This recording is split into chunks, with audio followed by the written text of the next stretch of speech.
En 2013, nous avons acheté une maison à Angré-Château. La maison, on a aménagé, nous avons construit. C'était une maison de 5 pièces. Et on avait même construit des studios, 4 studios, un atelier de couture, un magasin également pour faire un atelier de coiffure. La fondation, c'était pour faire un immeuble en fait. Mais il y avait juste des studios qui étaient déjà construits, qui étaient occupés par des locataires. Et nous étions à l'intérieur de la villa basse de 5 pièces. On a acheté ça en 2013, comme je l'ai dit. Et en 2017, le lundi 13 avril 2017, à 7h30, nous étions à la maison quand le tracteur est arrivé et avec une vingtaine de gendarmes. On nous a dit que c'est M.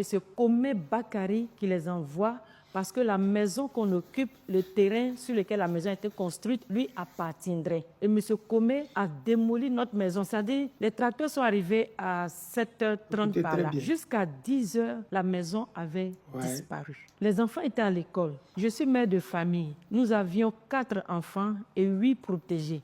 C'était une maison occupée par 14 personnes. Et ce jour-là, on a essayé de demander pardon, on a supplié, mais l'homme de main de M. Komé était là. Il était accompagné de plusieurs autres personnes. Je m'apprêtais à aller au cours parce que je suis enseignante. Je suis même sortie pour leur demander pardon. Je me suis jetée devant le tracteur tellement j'avais mal. J'ai commencé à pleurer. Et j'ai dit au chauffeur, vous allez me marcher là-dessus avant de casser ma maison. Et je voyais l'homme de main de M. Komé qui disait au conducteur du tracteur, il faut foncer si elle ne veut pas se lever. Et il y a un Libanais qui était là, qui est venu me soulever, qui m'a dit, madame, calmez-vous. Vous avez mieux que ça devant. Ne vous laissez pas, ne vous laissez pas avoir par cette douleur. Et c'est comme ça, on n'a vraiment pas eu le temps de ramasser nos affaires. On a appelé M. Komé pour lui dire, mais ce terrain nous appartient, nous avons acheté ce terrain. M. Komé nous a dit que lui, il a eu l'autorisation de démolir cette maison et personne ne pouvait l'arrêter. Les papiers qu'il avait n'étaient pas conformes. Celui qui nous a vendu la maison avec tous les documents. Mais ce premier nous a dit que lui, la décision de démolition de notre maison, lui, il a reçu ça depuis le haut, pour ne pas dire la présidence. Et il a cassé ma maison. Les enfants allaient à l'école. En pleine année scolaire, j'ai dû prendre toute la famille, les enfants, pour les envoyer à Boisseau chez mes parents qui sont là-bas. Et nous sommes restés, nos bagages à l'église, sous la bâche. On dormait chez des amis pendant près de 1 mois. Mon mari n'avait pas de travail. Il avait perdu son emploi.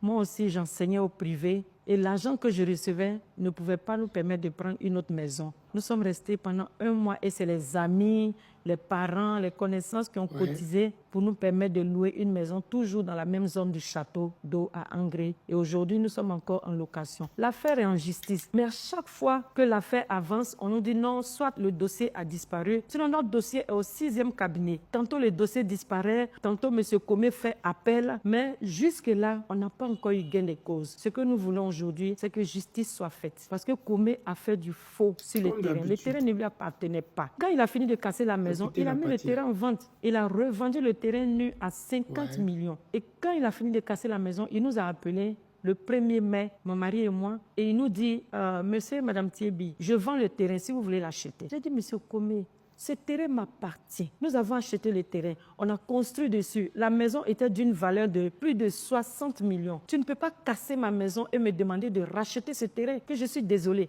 Il nous a dit, OK, si vous ne voulez pas acheter, je vais vendre. Et c'est comme ça qu'il a mis le terrain en vente et quelqu'un d'autre a acheté. La personne a bâti sur mon terrain 2 immeubles, R+4 ou R+5, qui aujourd'hui sont habités par des locataires. Et je demande à ce que justice soit faite. J'ai vu la vidéo de plusieurs personnes qui disent être victimes de M. Komé. Nous aussi, nous sommes victimes. Toute une famille qui a été jetée dans la rue avec des élèves en pleine année scolaire en 2017. Ça a été vraiment un coup dur. C'est la grâce de Dieu qui nous a permis de supporter, sinon on serait mort là-dedans. Mon mari, il a fait une crise de tension dans la même période et depuis là, il est hyper tendu. Il suit le traitement et on a continué. Nous étions pratiquement des mendiants parce que le loyer des studios nous permettait de vivre. Mon activité de couture et de coiffure nous permettait de vivre. Mais perdre tout en un clin d'œil, c'était un peu comme dans un cauchemar. Et pendant plus de 2 à 3 mois, quand je me couchais, dès que je fermais les yeux, je voyais le tracteur foncer sur moi. Et j'ai perdu le sommeil. Pendant près de 3 mois, je n'arrivais pas à dormir. Les enfants qui ne cessaient de m'appeler, puisqu'ils allaient à l'école et puis on les a envoyés à l'intérieur. Maman, c'est bientôt les examens, tu nous as déposés ici, on revient quand? Et je ne décrochais plus les appels quand je voyais que les enfants m'appelaient parce que quand je prenais le téléphone, je fondais en larmes. Et ça a été une période vraiment difficile. En avril, ça va faire 8 ans qu'on a perdu cette maison. Nous demandons à ce que justice soit faite. Oh, merde, les Ivoiriens. Ça fait 8 ans que les gens là, leur vie a été carrément saboté par le gouvernement d'Alassane Draman Ouattara. Quand je vous disais hier que le gouvernement est dedans, là, vous pensez que c'est amusement? Excusez-moi pour ma voix parce que je suis un peu grippé. Il y a une grippe bizarre qui est ici en Allemagne qui a terrassé tout le monde. Je ne sais pas d'où ça vient, mais bon, hélas, on va faire avec.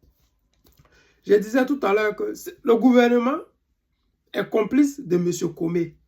Quand il dit qu'il est intouchable, quand il ne vient pas aux réunions, quand les policiers le convoquent, il ne vient pas, c'est parce que c'est le cousin direct d'Alassane Draman Ouattara.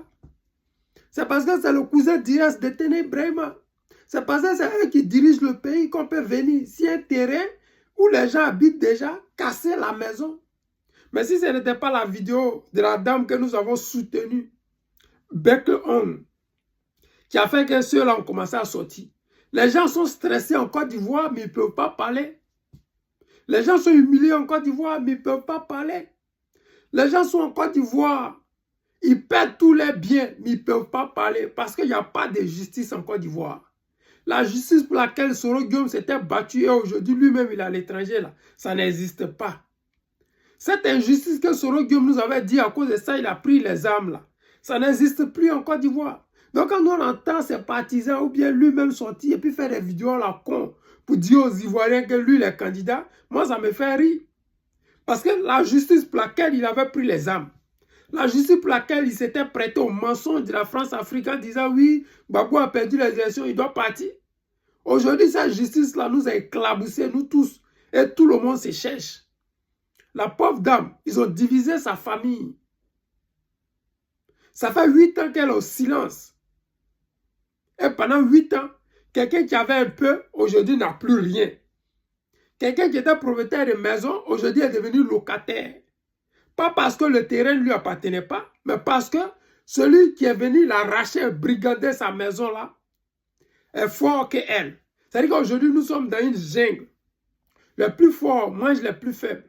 Il n'y a plus de justice parce qu'en temps normal, dans une démocratie, c'est la justice qui est censée protéger les plus faibles des plus forts. C'est les documents qu'on signe, les ACD que les gens ont, qui font que les plus forts ne peuvent pas arracher la maison des plus faibles. Sinon, on allait voir que au plateau, là, le terrain, le mètre carré de terrain, c'est 3 millions. Donc là-bas, là, il ne devrait plus avoir de pauvres parce que ce sont les milliardaires seulement qui allaient avoir des maisons là-bas. Mais les gens, ils ont prévu tout ça à l'avance. Pour éviter qu'on vienne, les plus riches viennent t'arracher ta maison. Ils ont fait des documents. Pour que grâce à ces documents, les plus forts ne vous arrachent pas vos maisons. Mais aujourd'hui, avec Draman Ouattara, la justice n'existe plus. Puisque les juges eux-mêmes sont des djoulas. Le ministre lui-même, il est djoula.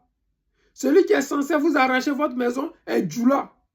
Et on est dans un mouvement de djoula beaucoup où les djoulas sont les plus forts, les djoulas sont au pouvoir, les djoulas arrachent le bien des autres. C'est triste. Mais je pense que nous qui sommes Ivoiriens, vous qui pouvez voter, nous qui pouvons voter, vous qui êtes sûrs de vouloir changer les choses, le président Laurent Gbagbo se prête à ce jeu-là. Le président Laurent Gbagbo est prêt pour que nous changions ce gouvernement-là. Il nous l'a déjà dit, nous pouvons le faire. Il a dit, au soir du 25 octobre, il ne veut plus voir ce gouvernement-là. Est-ce qu'on est d'accord? Je pense que 95% des Ivoiriens sont d'accord à ce que nous changions ce gouvernement-là. J'ai foi en vous et je suis sûr que le président Gbagbo Laurent a foi en vous. Les amis, c'était le président Lota, l'ami des dirigeants qui se respectent. Je vous aime et je vous dis à tout à l'heure.